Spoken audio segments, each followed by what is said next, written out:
May nakita nga pala akong itim na pusa sa labas ng bahay namin. Napansin ko nga na nag-iisa lang siya. Kaya naman nag-decide ako na lapitan siya.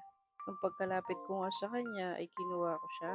Pagkaangat ko nga sa kanya ay napansin ko yung isang mata nga niya ay namamaga. Kaya nag-decide na ako na ampunin siya at ipasok sa loob ng bahay namin para mapunasan ko na rin yung isang mata niya. Alam na alam ko na nga yung magiging reaksyon dito ni Papa. Sasabihin na naman niya sa akin na nagdagdag na naman ng panibagong pusa. Kasi 'di ba last March namatay nga yung tatlong pusa. So ito na nga yung naging kapalit. Buti na nga lang din at mapagmahal si Papa sa mga hayop. Kaya hindi ako nahihirapan kapag nagre-rescue ako ng mga pusa. Ito nga pala si Mira, inaamoy niya nga yung maliit na bagong pasok sa loob ng bahay namin. Inaamoy-amoy niya nga kasi hindi familiar sa kanya yung amoy. Buti na nga lang net at hindi niya ito inaway.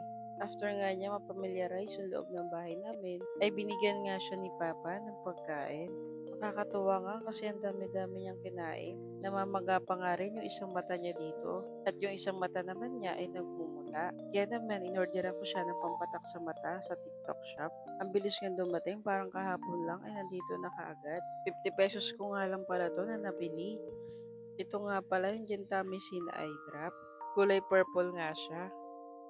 This time nga ay binuhat ko siya para mapatakan ko yung dalawang mata niya. Medyo malikot nga lang siya. Pero napatakan ko pa rin yung dalawang mata niya. Sana nga ay tumalab itong eye drop sa kanya para may chance pa kung makakita pa yung isang mata niya.